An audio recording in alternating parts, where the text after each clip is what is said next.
Ok, estamos de volta aqui nos estúdios, também abertos agora para as redes sociais, já estão aí nos acompanhando pelo Facebook. Olha aí, Hermínio, tudo ok? Tudo beleza? Tudo tranquilo? Ok. Já estamos aqui com o Dr. Johnny, tá? Conosco. E vamos conversar agora com vocês sobre infertilidade conjugal, né? Mas antes disso, Johnny, eu queria que você se apresentasse. O homem já trouxe mais de 100 mil crianças aqui na nossa região, tá? Mas é sempre bom, né, se apresentar. Quem é o Dr. Johnny, tá? Fala um pouquinho para a turma, de onde é que esse homem veio. Ok, vamos lá. Boa tarde, Hermínio. Boa tarde, Jean. Primeiramente, queria agradecer o convite, né? Para a gente estar batendo esse papo de um tema que eu considero muito importante, que é a infertilidade conjugal, além de outros que a gente possa ir na evolução da conversa e colocando, tá bom? Eu, na verdade, Jean, sou natural de Piaçabuçu, Alagoas. Da beira do Rio. E meus pais vieram para Arapiraca quando eu tinha 2 anos. Sim. Tá? Então, na verdade, eu me considero arapiraquense porque desde 2 anos a gente está aqui, né? E fiz faculdade de medicina na Uncisal, antiga a Escola de Ciências Médicas, né? Hoje é Uncisal. A partir daí fiz residência em GO em Sorocaba, depois ultrassom, enfim. E em 2016 a gente terminou as pós-graduações de longa duração em reprodução assistida no Hospital Sírio-Libanês. E de lá para cá, logicamente, a gente vem fazendo um trabalho aí quase que diário, né? E a gente não larga a obstetrícia de jeito nenhum, por isso que a gente completou 10 anos agora em 2018. E aí eu tive uma ideia de o que é que eu poderia fazer para divulgar o nosso trabalho. Então eu comecei a levantar os números dos passos que a gente já tinha feito. E aí a gente chegou a uma grata conclusão de que a gente já tinha feito 6.500 passos. A ideia dos outdoors foi de divulgar esse trabalho, tá? E aí, logicamente que eu passei vários anos dando plantão no hospital regional. E isso, os primeiros anos foi que deu esse boom em termos de partos. Então, um número expressivo e acho que representa toda uma confiança no nosso trabalho, uma gratidão, inclusive. Então, os outdoors foi também como forma de homenagear e a gente colocou aí uma representatividade, né? Então, tinha 8 fotos de cada bebê em cada outdoor para também homenagear e, logicamente, divulgar o nosso trabalho. Que bom, Júnior. Eu sinto uma coisa que é muito interessante. Às vezes a gente não percebe aquilo que a gente faz. Verdade. Eu vim perceber uma vez quando eu tive que fazer um levantamento também do ano, tá? Para um evento que tinha. E a gente colocaria ali no final do ano fotos, algumas coisas que representassem aquilo que foi feito ao longo do ano. Quando chegou no meio do ano eu parei. Sim. Não ia ter condição de passar. Então é legal, né? Quando a gente olha assim e vê, poxa, tanta coisa construída, tanta coisa que a gente faz e não. Claro, eu acho que a gente precisa ter esse levantamento, né? Justamente para que a gente veja o que é que a gente está fazendo de bom para contribuir com a felicidade das pessoas. E que uma das coisas que eu já ia esquecendo é parabenizar vocês pelo programa, porque eu acho que cada vez que vocês passam as informações, cada vez que você consegue melhorar, seja um pouquinho que seja a vida de cada pessoa, eu acho que isso está na essência do programa, que eu vejo isso. E isso é gratificante. Então, eu acho que como você também, enfim. E aproveitar até esse momento, Hermínio, e pouca gente sabe disso, o Dr. Jean Rafael foi uma das primeiras pessoas que me deu a mão aqui quando eu cheguei, ninguém conhecia. E eu trabalhei com ele em Coité do Noia, no PSF. E agradecer a tantos outros que abriram as portas, né? Que é Dr. Ulisses, por exemplo, que é um cara que abre as portas para todo mundo no regional. E outros colegas, Dr. Adriano Carvalho, enfim, outros e outros colegas aí. E faz com que a gente se estabeleça bem na cidade e cresça mostrando o nosso trabalho. A gente observa, doutor, a trajetória de um profissional, a exemplo do Dr. Johnny, a gente vê que não é nada fácil, não foi nada fácil e continua sendo um trabalho. E mais gratificante é ver os resultados, como o doutor está citando nesse momento. Ver o resultado, ver aí o respaldo de um trabalho, de uma luta, que não é porque acha bom, acha bonito. Quer dizer, bom é porque a gente faz o que gosta, mas não é porque é bonitinho, não. É porque é uma luta constante de alicerces feitos, de paredes construídas, de vidas solidificadas e bem-vidas aí vivendo. Parabéns aí pelo seu trabalho. Obrigado. Realmente, quando a gente olha para o começo, né, Johnny? Uma das coisas que eu dizia assim para mim mesmo e sempre falo para todos os colegas, né? Se você puder se estabelecer, né? Construir uma trajetória no lugar, que coisa boa, né? E o Johnny vem fazendo isso, né? E Que legal, né? Cada vez mais crescendo e sempre estudando, né? Sempre estudando. O médico é engraçado, sempre estudando. Hoje em dia é muita gente não quer fazer mais obstetrícia. Eu ouvi você dizendo assim, um vaga obstetrícia, eu fico até feliz, né, com isso. A gente que é do meio médico, a gente sabe, né? Até os estudantes hoje, muitos não buscam mais as residências de obstetrícia e tal. Alguns ainda vão para ginecologia, mas... Na verdade, tá só... Quem atribuiria isso? E você assim com essa alegria, depois de mais de 10 anos? Mais de 10 anos. Na verdade, está sobrando vaga mesmo de residência para obstetra, né? Eu acho que isso é por conta lógico, da carga de trabalho. A obstetrícia é uma área eminentemente de plantão, né? Então, assim, é lógico que existem perfis diferentes. Eu me adaptei a um perfil de consultório, tá? Mas eu fiz muitos anos obstetrícia, então eu acho que isso acaba levando a um prejuízo na qualidade de vida, né, de quem dá plantão, de quem vive de plantão. O cansaço físico, mental, o estresse, a falta de tempo para a família, a falta de tempo para o próprio lazer. Então, assim, desde quando eu cheguei, eu fui tirar umas férias, quando eu olhei para trás, eu tinha quase 4, 5 anos que eu não tinha tirado umas férias. E eu acho que também é uma questão muito de cada um se adaptar àquilo que faz e de gostar daquilo. Então, quando a gente gosta do que faz, é lógico que eu, por exemplo, fazia muito plantão, hoje não, mas diminuiu, mas outros fatores, a gente também adoeci e tal. E logicamente que a gente olha também para a família e a gente precisa ter essa retaguarda para a família, sem dúvida. E dar uma colaboração na vida, naquilo que a gente tem a condição de fazer, né, doutor? Não uma filha apenas 100%, mas tem que fazer uma distribuição para o seu viver, né? Questão de idade, questão de vida, questão de lazer, questão de tudo. Interessante. Deixa eu dar um alô para a turma aí que já está conosco aqui. E muita gente já participando, né? José Rodrigues Ira Júnior, Maria José Silva, o Assis Santos, o Gêmeos Vitório, a Joselma Maria, um abraço para vocês. O Fernando Henrique Porto, lá em Goiânia, Isabela Cabral Candiago, deve estar nos Estados Unidos, está de férias. O pessoal da Tropa do Trauma, que estava esse final de semana, um abraço para vocês, estavam aí fazendo mais um final de semana de cursos, tá? A Eliane Vicente, o Adailton Pimentel, a Rosa Galindo, a Lucília Pinheiro lá em Salvador sempre nos acompanha, um abraço para você, a Sônia Silva, o José Norberto, o Alexandre Cruz lá em Maceió, um abraço para você, Alexandre. O Zé Alberto diz, grande Ney, o Alexandre batendo palminhas aqui, a Tropa do Trauma, boa tarde aos companheiros do programa, o Naldivan Vasco, um abraço para você, o Dr. Cleildo, um abraço para você também, Cleildo. Então, Johnny, eu acho que realmente são coisas que fazem com que a gente se conecte para seguir cada vez mais em frente, tá? Claro. Dentro desse perfil, esse tema infertilidade, né?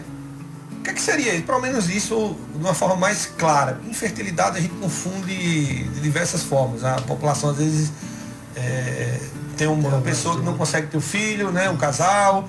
Aí às vezes, olha, o problema é seu, é meu, não é? Aquela confusão do mundo todo. Como fazer para ajudar as pessoas? O que seria, né? Essa infertilidade conjugal e... Por isso que eu acho que a gente tem que sempre falar em infertilidade conjugal, para justamente passar a ideia que é um problema do casal. Tá? Então, quando a gente fala infertilidade, talvez por uma questão cultural, imagine-se que seja só um problema da mulher, o que não é verdade. Hoje, a gente tem 50% de causa feminina e 50% de causa masculina. Então, infertilidade é o seguinte, existe um conceito relacionado com a idade da mulher e com o tempo que ela está sem conseguir engravidar. Então, infertilidade é quando o casal passa um ano tentando engravidar e não consegue, tá? Logicamente sem usar nenhum anticoncepcional, nenhum método contraceptivo. Isso é um conceito que vale para as mulheres abaixo de 35 anos. Então, quando ela passa dos 35, a gente já consegue infertilidade quando ela está 6 meses tentando e não consegue. Então, hoje, para você ter uma ideia, a Organização Mundial da Saúde tem a infertilidade conjugal como um problema de saúde pública, tá? Então, a gente tem hoje em torno de 15 a 20% dos casais que não conseguem engravidar. Isso leva a um grande problema, tanto do ponto de vista biológico, como psicológico e até psiquiátrico, porque ter um filho faz parte da essência do ser humano. Então, quando o casal passa 1 ano, 2 anos, 3 anos e não consegue engravidar, a gente percebe uma frustração muito grande. Só que a gente fala, olha, a gente vai daqui a pouco falar de algumas orientações, mas assim, é não ficar preso a uma coisa cultural. Você tem que buscar uma ajuda médica, tá? Porque a gente vê casos de pacientes que chegam no consultório com 10 anos, que não, doutor, eu estou há 10 anos que eu não consigo engravidar. Então aí já se perdeu muito tempo, tá? Hoje a gente sabe que medicamentos, as técnicas que a gente tem hoje de ajudar para engravidar são muito modernas, mas claro que quando você se antecipa a um problema, fica mais fácil de você fazer um diagnóstico correto e um tratamento também correto. Entendi. Então, quando você passa muito tempo na cabeça, acha o quê? Que é um problema, às vezes, não, é porque é do período, é porque eu estou mais cansado, tem essas coisas, né? Esse processo cultural, e às vezes dificulta. Claro. Quanto mais tempo eu demorar, isso tem um impacto para poder reverter o problema? Um dos fatores que a gente faz, que a gente fala de prognóstico, ou seja, de chance de engravidar, a gente leva em consideração o tempo de infertilidade. Então a gente sabe que aquela mulher que tem 10 anos, ela é mais difícil de engravidar do que aquela que tem 1 ano. É lógico que cada caso é um caso, a gente tem que avaliar através de ultrassom, através de exames hormonais, para a gente avaliar a reserva de folículos daquela mulher. A gente, infelizmente, se surpreende com casos de pacientes jovens de 25 anos beirando a menopausa precoce. E que aí, para ela engravidar, ela vai precisar de óvulos de doadora, tá? Então, a gente não pode chegar nesse ponto. O que é que a gente recomenda, então? Primeiro, o período adequado de engravidar, que a gente orienta, de 20 a 30 anos. É lógico que a infertilidade também aumentou, porque a gente sabe que a mulher hoje deixa para engravidar mais tardiamente. Faz uma faculdade, faz uma pós-graduação, faz um mestrado. Vai. Doutorado em 40 anos. E do ponto de vista biológico, a gente sabe que os ovários, infelizmente, não acompanham a idade, né, cronológica da mulher. Então, aquela mulher de 40 anos, ela tem ali uma reserva já diminuída, tá? Então, a gente orienta sempre aquela pessoa a procurar mesmo que não queira engravidar naquele momento, existem exames que a gente faz para a gente dizer, olha, tudo bem, você tem aí 1 ano, 2 anos, 5 anos, tá? Para não deixar chegar nesse ponto. Então hoje a gente usa muito a contagem de folículos através de ultrassom, que é uma coisa básica. Quem chega, para você é mulher, né? Ou o casal vai? Na maioria das vezes as mulheres chegam. A mulher vai. Mas vai também os maridos, né? Vão Chega também. lá. Aí você atende a mulher e é propedêutico, ou seja, o que fazer de início? Aí primeiro a gente colhe a história clínica, porque tem paciente, por exemplo, que fez vasectomia, aliás, o marido, né? Ou a mulher fez a laqueadura tubária, e aí a gente já sabe que precisa ir para uma técnica mais sofisticada, que é a fertilização in vitro. Mas vamos falar um caso de uma paciente jovem.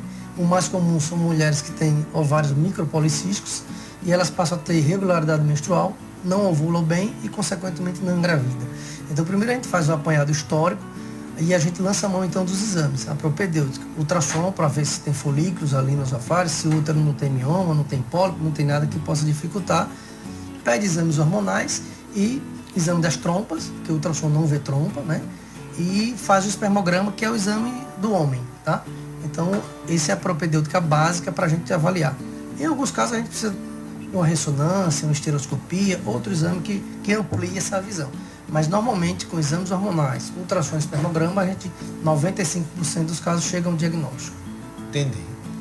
Então, um acervo grande, né? Aí, um acervo muito grande. E atenção, Johnny, como direcionar? Porque aí fica aquela... Será que é seu? Será que é meu problema? Será... Isso aí é um problema, assim, como eu falei no começo, até cultural. Porque muitas vezes o homem... A gente já vê muito isso, de o homem achar que o problema não é dele. E se recusa, inclusive, a fazer o espermograma. Então a gente tem que orientar e a gente sempre pede que o marido também vá para a consulta, para que a gente possa dizer isso a ele. Olha, tem que fazer. E aí vem um outro lado também. Tem paciente, não, mas o problema não é meu porque eu já tenho filho. Então eu sempre digo, gente, a gente não está aqui para discutir se é ou se não é. A gente quer saber o momento agora. Porque o homem tem uma coisa na cabeça, ele acha que nunca vai ter problema. Mas ele pode ter tido o problema do filho que ele teve com a ex, entendeu? E de repente está com problema e a gente só descobre sabendo o espermograma.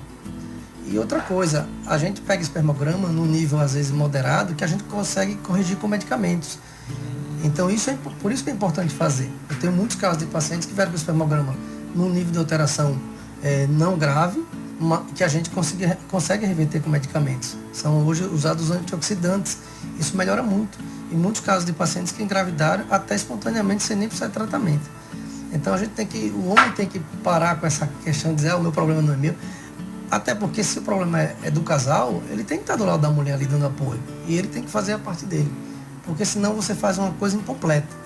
Porque imagine você começar um tratamento, tratamento para engravidar não é barato, medicamentos são caros, às vezes você precisa usar medicamentos injetáveis, o custo é muito elevado e de repente você fica ali 2, 3 meses fazendo tratamento e o problema está no homem e você não fez o exame e depois que você vai fazer já perdeu 3 meses, já gastou dinheiro e ansiedade, que é um mundo de coisa, entendeu?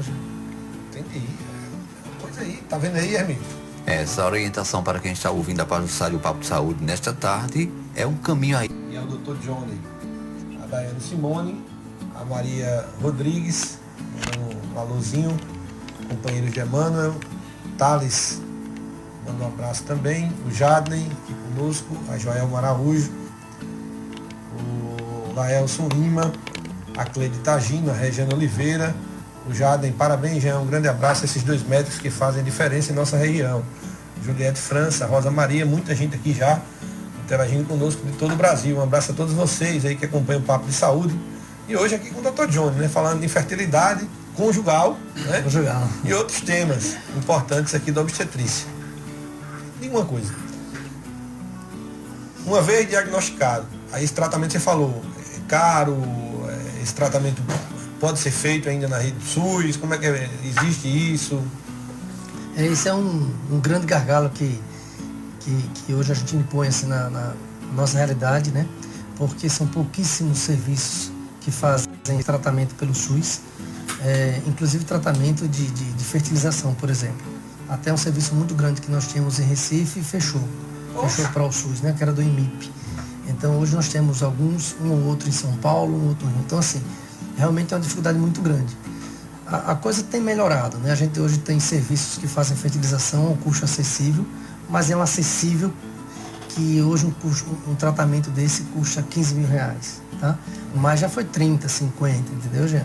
Então, mas já à medida em que as clínicas, as pós-graduações surgem, os colegas fazem mais cursos, a tendência de medicamentos também ficarem mais baratos. A coisa então, vai ficar mais... E isso aí quem sabe um dia ter isso realmente no serviço público mesmo, na prefeitura, bancando isso, porque é viável ter, tá? Agora é lógico que precisa de uma estrutura física e uma estrutura boa e de equipe também, tá? Recursos humanos é sempre importante, porque é muito específico, né? É muito específico. Você tem uma equipe de urologista, andrologista, psicólogo, então enfermeiras, entendeu? Então tem muitos casos que quando você faz a propedêutica, ou seja, faz todos os exames, a coisa não está em nenhum nem outro e aí vai para esse campo mais natural. Mais psicológico. Não, às vezes não. Não, é assim, em 10% dos casos existe o que a gente chama de infertilidade sem causa aparente. A gente investiga tudo e não encontra uma causa. Tá? Então, nesses casos, a gente trata como se fosse um problema ovulatório. Então, a gente trata como uma causa orgânica. É lógico que a gente já fica imaginando que se existe uma sequência, a gente faz um planejamento. Olha, vamos fazer um tratamento de 3 a 6 meses. Tá? Se não der resultado, a gente tem que partir para uma outra técnica mais sofisticada, que são as técnicas de alta complexidade na reprodução, que são a fertilização e a ICSI. São técnicas onde colhe os óvulos da mulher, o espermatozoide, e já coloca os embriões no útero da mulher. Você prepara isso fora, seria isso? Isso, a gente faz o tratamento, chama de estimulação ovariana controlada, tá? Dá uma média hoje de 10, 12 dias, faz a punção no laboratório, colhe os óvulos, colhe o espermatozoide da mulher, junta o espermatozoide no laboratório e os embriões vão se formando. E aí, 3, 5 dias depois, você implanta os embriões. Implanta os embriões. E aí vai acompanhando. Vai acompanhando. Ultrassom, espera 15 dias, faz o beta-HCG e tem o resultado. Poxa, olha aí, o avanço cada vez mais. E hoje nós temos também técnicas de congelamento de embriões, né? Então, digamos que a mulher faça num ciclo 10 embriões. Então, a implantação, a transferência de embriões é dependente da idade dela. Isso é lei. Então, 35 anos, 2 embriões. Então, digamos que ela tenha 34 e tenha 10 embriões. Ela não pode transferir 5, 6. Né? Isso é proibido hoje. Então, aqueles embriões excedentes ficam congelados. Em outro momento, ela vai só, quando ela quiser engravidar de novo, vai lá e transfere só os embriões. Já feitos, já lá. Está sendo bem guardadinho. Está sendo comum essa prática aqui na nossa região, doutor? Tá, aumentou muito, né? A gente vê também na nossa realidade isso, muitos pacientes que hoje estão buscando esse tratamento e a gente tem encaminhado bastante paciente para o serviço de fertilização. E muitas, logicamente, graças a Deus, engravidando com os tratamentos de baixa Elas complexidade. vão para fora do estado. no caso. A gente tem 2 parcerias hoje, uma em Recife e em Ribeirão Preto. Certo. Tá? Então a gente faz o tratamento aqui com a gente, medicamentos, ultrassom, até o momento que ela está, vamos dizer assim, no ponto de... Preparado para a gente aplica então a última injeção e aí ela vai, com 35 horas ela tem que estar no serviço para fazer a punção. Então é o momento da ovulação. Então lá capta os óvulos junto com os embriões e faz o processo na sequência. Serviço, né? Exatamente. Tá vendo aí, amigo? O negócio tá... Bem avançado. E com os estudos, a ascensão dos estudos nos dias atuais, os números de pessoas, de casais que têm dificuldade para ter filhos, né, aumentou com o estudo de hoje, ou porque veio se tornar conhecimento agora mais recente, ou se antes o número é bem menor de pessoas que não conseguiam engravidar? Não, na verdade o número eu acho que sempre permaneceu. É que na literatura, quando a gente vai ler, se a gente pegar trabalhos ou livros anteriores, eles vão dizer assim, a taxa de infertilidade você vai ver 10%. Depois aumentou para 15%, agora já tem 20%. Então isso tem a ver justamente com a questão a mulher, ela incorporou-se na sociedade, né? Então ela já tem um papel fundamental de fazer parte da política, de fazer parte... Enfim, Isso. Né? Eu digo hoje que elas tinham uma tripla, quadrupla jornada. Uma das palestras que eu dou é a tripla jornada feminina. Claro, é mãe, é profissional. É mãe, é dona de casa, é profissional, é empresária. Claro. E isso aí faz com que ela retarde esse projeto de engravidar. Né? Então isso aí acaba aumentando também o número de mulheres que não conseguem engravidar, porque a ovulação já não é tão boa depois de 35, 40 anos. Começa a ter Então esses números acabam aumentando. Tá? Então isso é uma situação que a gente fica tentando orientar um equilíbrio, né? Tá? Ou aquelas pessoas que hoje... E também existe assim, a mulher, por exemplo, ela não quer engravidar agora, mas se a reserva dela não estiver boa, ela pode colher os óvulos e deixar também, não os embriões, óvulos. Ela pode congelar óvulos. Só o óvulo? Só óvulo. É como, por exemplo, Jean e Hermine, paciente, por exemplo, que descobre que tem câncer de mama. E ela tem que... E ela quer engravidar. Então, o que é que se faz? Antes de fazer químio, rádio, essas porque a químio, a rádio vai causar problemas no ovário. Então, para que isso não fique prejudicado, ela faz um tratamento emergencial, colhe os óvulos e deixa lá. Quando ela terminar o tratamento da quimioterapia e da radioterapia, quando tiver liberado da parte da oncologia e tal, ela vai lá e transfere os seus óvulos, os seus embriões. E faz os embriões e transfere para o útero. Coisa legal, né? Então, uma coisa que a gente vê a evolução da medicina nesse ponto, assim, fantástico. Todo profissional tem uma parte da psicologia. E no seu consultório, o casal que chega, uma conversa com o doutor, a questão mental influi também, ajuda, até que ponto a pessoa pode estar tranquila aí no seu pensamento, na questão de poder e não poder engravidar? A gente sempre orienta assim, primeiro, lógico, quando a gente já tem um diagnóstico, né, a gente tem que ser realista, mas ao mesmo tempo, como eu falei, as técnicas hoje melhoraram demais. Então, eu vou ser sincero, são um pouco, eu acho que menos de 5% das pacientes que tentam engravidar, independente da técnica, não conseguem. Tá?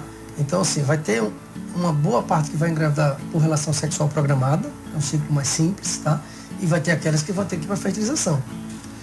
É lógico que tem casos que a gente inclusive viu aí no Fantástico, o programa de infertilidade, e tem pacientes que, mesmo fazendo fertilização, 8, 9, 10 ciclos.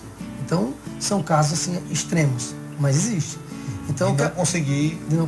Por isso que eu falo que assim, a mulher ela deveria realmente fazer um ultrassom, fazer contagem de folículos, poder pelo menos planejar, olha, deixa eu pensar quando é que eu quero engravidar. Mesmo que ainda não esteja com o marido, entendeu, Jean? Porque isso é um problema que de repente a gente consegue ter um resultado mais na frente sem causar tanto estresse, entendeu? E logicamente, dependendo de uma avaliação inicial, pedir alguns exames, como eu falei. Hoje existe um exame chamado hormônio antimileriano, que é extremamente fidedigno para dizer assim, olha, essa mulher ela pode engravidar daqui a 5 anos, por exemplo. Então é um exame que me dá essa visão. Porque se esse exame já vem ruim, ela com 25 anos, eu já então posso dizer para ela, olha, você não tem tanto tempo. Porque o problema é ele quando... já dá uma visão para um alerta, um prognóstico que você tem que dizer. Porque é muito frustrante chegar uma paciente jovem e você vê que ela está ali praticamente sem tempo. Então você tem que correr atrás, aí às vezes você precisa ir para uma técnica de fertilização que a princípio você não seria necessário. Não precisaria, né? Então esse contexto de explicação, de orientação, até para reduzir essa carga de estresse, a gente logicamente é uma área que é também muito dependente de psicologia. Então, trabalhar com psicólogo é importante, para que também faça esse casamento aí, para que no final tudo dê certo. E tenha uma boa compreensão de todos os assuntos, né? Uma das coisas, Johnny, que eu acho muito traumático, tá, para a mãe, é a questão das perdas que tem, né? Isso. Tem pessoas que, fugindo um pouco do assunto, mas entrando nisso, tá?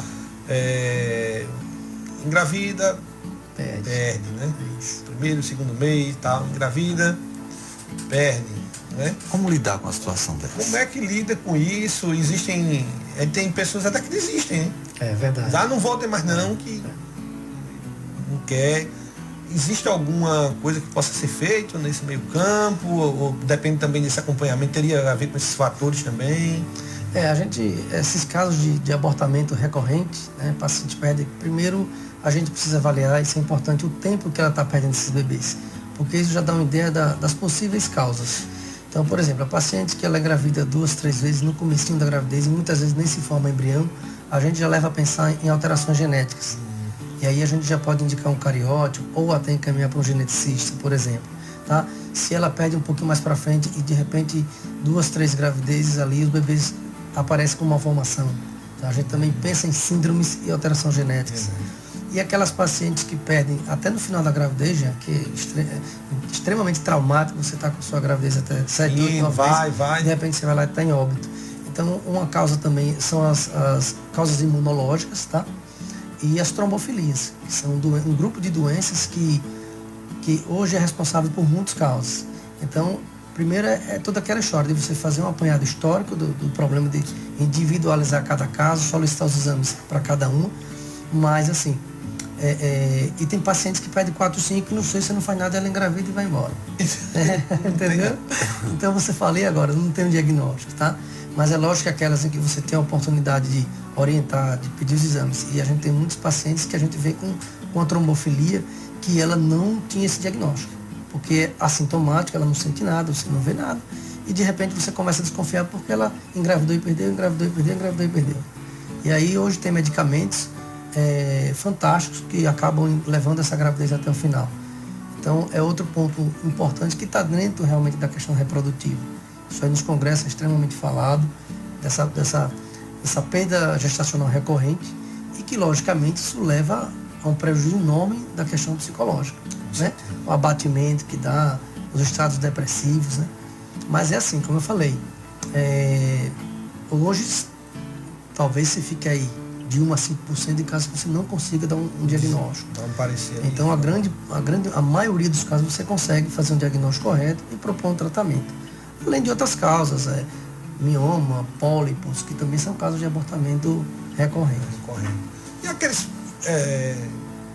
como aconteceu até na semana passada, que acelera o parto. Né? Tá tudo tranquilo. É verdade. Então, são as coisas da obstetrícia que não tem uma... Porque essa paciente, essa gestante, a nossa amiga, ela... Prata dela vinha tudo bem, tudo tranquilo, não tinha nada, exames normais, não tinha fator de risco nenhum. E de repente começou a ter perda de líquido e contração. Então a gente sabe que também tem várias causas, infecções urinárias, que também na gravidez é uma coisa, problema, porque muitas vezes ela não sente dor e você, às vezes, por isso que a gente pede cultura de urina com frequência de rastreamento, porque às vezes você pega uma infecção assintomática, tá? E a gente sabe que infecção urinária, algumas infecções genitais, elas estão relacionadas com ruptura prematura de membranas, com trabalho de parto prematuro. Mas na hora entrou em trabalho de parto, para a gente conseguir definir aquela coisa é difícil. Aí a importância do pré-natal, né? Aí o pré-natal, porque muitas vezes a gente, obviamente, consegue mudar várias situações, porque você faz um diagnóstico prévio, né? Então aquela paciente que vai na primeira consulta, por exemplo, você visualiza um mioma, então aquilo já te dá uma linha de cuidado maior para você fazer. Pacientes que já tiveram abortamentos anteriores, que já tiveram história de trabalho de parto prematuro, se tiver fator de risco. E hoje na obstetrícia, no pré-natal, a gente tem muita coisa que melhorou muito. A gente hoje faz medida do colo uterino com 20 semanas, que já é um fator preditivo para trabalho de parto prematuro. A gente faz o Doppler como prevenção de pré-eclâmpsia, que é outra coisa ainda que acontece muito nas gestantes, a pressão aumenta demais. Então, assim, hoje tem ultrassom morfológico para você rastrear síndromes e malformações. Então, eu diria que da época mesmo que eu fiz residência para agora, a coisa deu um salto. Hoje nós temos medicamentos, progesteronas naturais, que você usa via oral, via vaginal, para você segurar uma gravidez até um tempo que o bebê fique viável. Tá? Então, assim, existe um contexto de melhoria muito grande. A questão da própria UTI neonatal, né? Parabenizar aqui a UTI do regional, que é fantástica, todos os profissionais, enfim. Então, eu acho que a medicina nesse ponto da obstetrícia melhorou bastante. Tá? Aliás, como imagino na maioria das áreas, tá? Né? Isso a medicina é fato, tem crescido muito, né, do ponto de vista tecnológico. Exato. Temos aí impressoras 3D, inteligência artificial, cirurgias robóticas, então é muita coisa verdade, que muita coisa. vem acontecendo e isso vem chamando a atenção. Né? Mandar um abraço aí para Juliette, a Rosa Maria, a Larissa Andion lá em Salvador, ou provavelmente pode estar em Itaparica também, o Léo Saturnino, vereador aqui de Arapiraca, nos acompanhando, um abraço. Antônio Santos, Alvanir Rimeiro, a Lenalva Ramos lá em Maceió, um abraço Lenalva, Josvaldo Barros, a Andréa, o Alexandro, Andréa Catarina, um abraço para todos vocês que acompanham aí o Papo de Saúde. Hoje com o Dr. Johnny a gente conversando aqui muita coisa, né? Que a obstetrícia é um campo vastíssimo, né? Tirando dúvida e até conscientizando a pessoa que está aí ouvindo o Papo de Saúde, está aí, né, pensando, né, quem sabe pensando muito além, mas chega num momento desse que tira uma conclusão e se torna mais clara a situação. Eu queria frisar, Johnny, mais uma vez a questão do pré-natal. O pré-natal hoje é uma coisa, basicamente a gente acredita assim, todo mundo conhece. Mas ainda existem pessoas que não fazem o pré-natal. Ainda faz. É lógico que hoje isso também melhorou muito, né? Eu acho que a incorporação sempre houve, mas melhorou depois dos programas de saúde da família, né? O pessoal de enfermagem, que hoje eu considero assim, eu vivenciei isso aqui em Arapiraca, quando eu trabalhei em alguns PSFs, então melhorou muito, porque na hora que você faz aquela propedêutica inicial, solicita exames, e logicamente dentro de uma situação em que você que se imagine que não dê para ficar no posto, sem encaminhar para um centro de referência, então eu acho que isso muda muito, tá? Antigamente a gente, por exemplo, tinha casos de bebês mal formados que só se sabia no final da gravidez. Então isso causava um impacto, né, psicológico extremo. Todo mundo imagina que quer ter seu filho normal, quer ter seu filho bem de saúde e de repente... Então hoje existe todo um aparato É lógico que a gente sabe que a demanda é muito grande para o serviço, é uma realidade, mas os postos de saúde, os profissionais que estão lá, eles realmente fazem um trabalho fantástico. E tem o regional, tem a maternidade Nossa Senhora de Fátima. Eu falo mais do regional pela estrutura da UTI neonatal, enfim. Mas, assim, eu acho que Arapiraca está bem servido. É lógico que uma realidade nossa, não só daqui, mas do Brasil, a gente precisaria de ter mais serviços, ter mais estrutura nesse sentido. Mas eu acho que a orientação para que toda a gestante faça o pré-natal, as orientações melhoraram muito, tá? Então, embora a gente sabe que tem pacientes que deixam para fazer uma primeira consulta já com 30 semanas de gravidez, mas isso, eu considero que hoje isso é uma exceção. Tem diminuído, né? Tem diminuído, a grande maioria das gestantes, elas já vão no primeiro trimestre, que é o que é recomendado, tá? Então, assim, a organização, o Ministério da Saúde orienta pelo menos... São quantas consultas? O que o Ministério da Saúde orienta de 4 a 6 consultas. No tá? mínimo, né? No mínimo, e 2 a 3 ultrassons. 2 ou 3 ultrassons. O ultrassom inicial ele é extremamente importante para você fazer uma datação correta da gravidez, saber o tempo que ela está. Porque aquela idade gestacional do começo é a que vai ser referência até o final. Então, se uma gestante deixa para fazer um ultrassom com 30 semanas, a margem de erro é muito grande. E isso pode levar a uma iatrogenia, pode levar a um parto no momento inadequado. De repente, o obstetra está lá de plantão, ele pega um ultrassom de 30 semanas e, por alguma situação que indica uma cesárea, de repente ele faz uma cesárea no momento que ele poderia esperar mais uma ou 2 semanas. Então, a orientação, primeira consulta no primeiro trimestre, fazer os exames e, de preferência, um ultrassom no primeiro trimestre. A partir daí, pode ser feito um ultrassom com 20 semanas para ver a morfologia, líquido, placenta, e no final para ver o desenvolvimento do bebê. Tá? E, logicamente, em casos de que se faça a divisão de baixo risco e alto risco, e essa entre no alto risco, aí... Isso é outra dúvida que a turma normalmente tem, né? O que é uma gravidez de alto risco? Ah, mas a minha é de alto risco, aí não é de baixo risco. Gravidez de alto risco é toda aquela que pode levar um prejuízo tanto para a mãe quanto para o bebê, tá? E muitas vezes a gestante ela começa num baixo risco e ela pode se transformar num alto risco. Então vamos exemplificar. Então a paciente começou o pré-natal e você já viu que tem um mioma. Já é de alto risco, porque aquele mioma pode crescer, ele pode levar um abortamento, ele pode levar um trabalho de parto prematuro, tá? Paciente que já é hipertensa, então ela entra no pré-natal ou ela já é diabética, isso já é um fator de risco, então já é uma gestação de alto risco. Aquela paciente que vai, você olha que está tudo bem, faz ultrassom, pressão normal, exames normais, baixo risco. Então, normalmente, aquelas de alto risco vão para o serviço de referência e aí faz uma propedêutica mais aprofundada.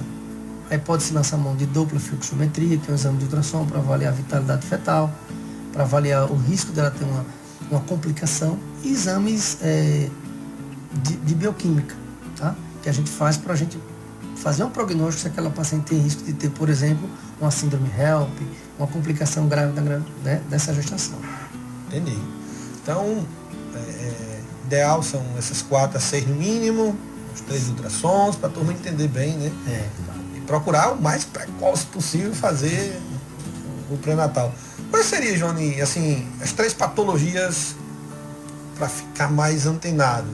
Talvez numa gestação. Olha, na gravidez, assim, a patologia que sempre foi preponderante em termos de gravidade, inclusive de morte materna, é a hipertensão arterial.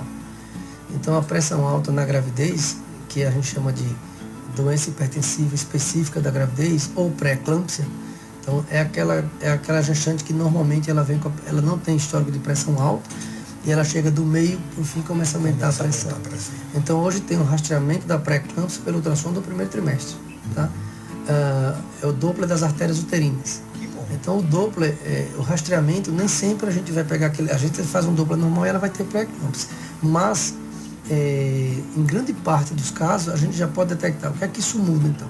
Então, se a gente sabe que aquela paciente tem risco de ter uma pré-eclâmpsia grave, a gente já muda todo o contexto do pré-natal. A gente pode lançar mão de anticoagulante, por exemplo, o AS infantil, que a gente faz depois do primeiro trimestre. Tá? A gente já vai fazer orientações nutricionais, a gente já prescreve antihipertensivos, então isso muda tudo lá. A gente faz corticoide para amadurecimento pulmonar fetal, depois de humanas, tudo isso como preparação. Tá? Então, hoje nós temos recursos para fazer isso. Tá? Uma outra patologia, então, seria pré-eclâmpsia, né? Pressão alta. Uma dúvida também aqui, eclâmpsia e pré-eclâmpsia. Eclâmpsia é convulsão. A eclâmpsia seria o processo da convulsão advindo da... Isso, da pré-eclâmpsia. Chegou um ponto que aquela pressão não foi controlada ou não foi possível e ela simplesmente começa a ter convulsão, não porque ela tem um problema neurológico, mas pela pressão alta mesmo, tá? E o que é uma complicação gravíssima, né? É indicativo tirar o bebê. Isso, dependendo da idade gestacional, estabiliza, mas tem que tirar. Tem que tirar o bebê. Já a pré-eclâmpsia, você vai medicando, controlando e você pode chegar num ponto que você possa tirar o bebê numa idade gestacional de segurança. Ok. Outra coisa, Johnny, a gente tá chegando... passa rápido. Passa muito rápido. Uma dúvida hoje que a turma tem muito grande é cesárea, parto normal. Né? Isso é uma coisa que... É verdade. É danado. O que tem aumentado, o que tem diminuído ultimamente. Como é que tá hoje essa balança aí? A cesárea é um procedimento no Brasil, aliás, o Brasil é um dos países que mais fazem cesárea no mundo, tá? É assim, o parto normal, a recuperação do parto normal, ela, sem dúvida nenhuma, é muito melhor do que a cesárea. O parto normal, ele é natural e o parto normal, ele não, logicamente, a cesárea é uma cirurgia, tá? Então existe toda uma preocupação com algumas complicações, com infecções da cirurgia, anestesia e tal. O que na verdade eu vejo, que a gente vê isso no dia a dia, é o temor das pacientes do parto normal em função da dor e talvez de uma falta de preparação psicológica para saber que vai enfrentar aquilo. E eu falo também assim, da nossa estrutura hospitalar. Tá? Entenda-se aqui nenhuma crítica pejorativa, mas o que eu falo é assim, A paciente, ela quer chegar no hospital, ela quer ter o seu leito, ela quer ter o seu... Que é algo reservado especificamente para Acho que nós estamos falando aqui de um público privado e um público de SUS, tá? Isso. Então, o que acontece? Muitas vezes, pela demanda enorme nos hospitais, a gente sabe de uma capacidade extremamente limitada de leitos. Então, a paciente, ela não quer passar por aquele processo de trabalho de parto até chegar ao final e ter o parto, tá? E, logicamente, nós estamos falando daquelas pacientes que não têm indicação de cesárea, lógico. Claro. Paciente que já tem indicação, não tem indicação. Tem que ser cesárea. Tem que ser cesárea. As que não tem, eu sempre falo o seguinte, olha, gente, porque, né, existe toda uma conjuntura de humanização e tal, e que a gente fala o seguinte, fala, olha, o bebê está bem, 36, 37 semanas, a decisão é sua. Acho que o médico não pode interferir nisso. Claro. Né? Eu acompanho muitos pacientes com 40, 41 semanas. Chega no final, elas mesmas não aguentam. Isso é uma coisa dessa conjuntura total, geral. E acompanhando e vendo os Porque a vários... indicação de parto normal ou cesárea, a princípio tem que ser indicação obstétrica. Sim. Né? Mas a gente vê que na realidade tem fatores externos que influenciam e acaba levando para cesárea, porque logicamente é muito mais cômodo, vai ter o seu horário, vai ter sua equipe, vai ter as pessoas que queiram estar lá, tá? Mas sem dúvida nenhuma, eu acho que do ponto de vista de fisiologia e se nós tivéssemos uma capacidade bem superior ao que a gente tem, com salas preparadas para fisioterapia, para melhorar a contração, analgesia de parto, entendeu, Jean? Então, com certeza, a gente teria um número muito mais elevado de partos normais. Ok, Johnny, estamos aí chegando perto da nossa hora. E vamos nos despedir aqui da rede social, só mandando mais um abraço para a Divanete Santos, a Zilma Galdino, um abraço para você, Zilma, a Ana Selma, o Alexandro, o Rodrigo Almeida, a Liédia Rocha. Liédia, um abraço para você. Logo, logo, acredito que vai ter o seu bebê também. Vamos se despedir aqui das redes sociais, vamos comerciais e na daqui volta a pouquinho a gente faz as considerações finais aqui com o John.